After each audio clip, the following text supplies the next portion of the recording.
लोग कहते हैं कि धरती हमारा घर है, planet earth is my home, पर मुझे ऐसा नहीं लगता कि ये मेरा घर है। मानो ये मेरे लिए एक स्कूल की तरह है, जहाँ मैं ये बस सीखने आया हूँ कि मैं कौन हूँ, ये जानने आया हूँ कि वास्तविकता क्या है, माया क्या है, अपनी आध्यात्मिक प्रकृति क्या है, दुनिया और ये ब्रह्मांड जो मेरे सोच और समझ के परे है। मेरे इस मानव शरीर का अंत तो मेरा अंत कतई नहीं हो सकता। मैं ये नहीं हूँ, मैं तो कुछ और हूँ। मैं बस इस धरती में एक विद्यार्थी हूँ। मुझे बस यहाँ कर्म का सिद्धांत पालन करके और ज्ञान की प्राप्ति करके इस भौतिक अस्तित्व से परे जाना है। पर क्या हो जिसे मैं भगवान कहता हूँ, मैं उसका बस एक सपना निकलूं। ये असली कहानी आपके सोच को एक नई दिशा देने वाली है। इस कहानी के बाद आप अपने अस्तित्व पर ही डाउट करने लगोगे कि क्या सच में मैं कोई इंसान हूँ या बस किसी का सपना।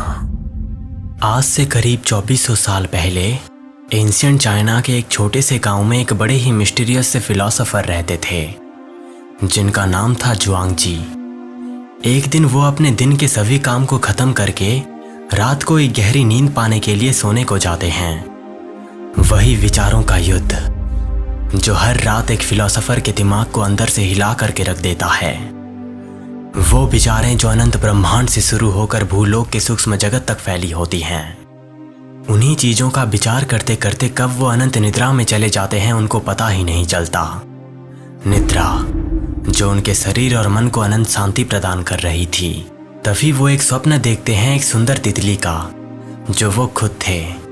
रात्रि के अनंत अंधकार में कहीं किसी घर के बगीचे में मौजूद सुगंधित फूलों के बीच में टहल रहे थे, तो कहीं दूर शीतल चंद्रमा को देखकर उस तक पहुंचने का प्रयास कर रहे थे। स्वप्न जो मानो स्वप्न नहीं था, उनके लिए वो एक वास्तविकता थी। अब वो असल में भी अपने आप को एक तितली समझने लगे थे। जब उनका नींद और स्वप्न टूट जाता है और वो फिर से अपने आप को वास्तविक मानव स्वरूप में देखते हैं, तो वो घंटों तक इसी गहरी सोच में पड़ जाते हैं कि ऐसा कैसे हो सकता है। मैं तो इतना सुंदर तितली था, मैं इंसान कैसे बन गया। वो सपने जो वास्तविक जगत और सपनों की दुनिया के बीच में बड़े सवाल खड़े कर देते हैं कि हम इंसान नहीं हैं, बल्कि हम कोई और हैं जो इंसान होने का स्वप्न देख रहे हैं। दोस्तों, अगर ये चीज सही साबित होती है तो शायद ये मानव जगत के लिए सबसे बड़ी डरावनी चीज हो सकती है, या कुछ और। इस विषय पर आज भी कई लोग भरोसा करते हैं कि हम बस किसी का सपना हैं। तो इस कॉन्सेप्ट के बारे में आपका क्या कहना है, कमेंट जरूर करना। तो आज के वीडियो में बस इतना ही।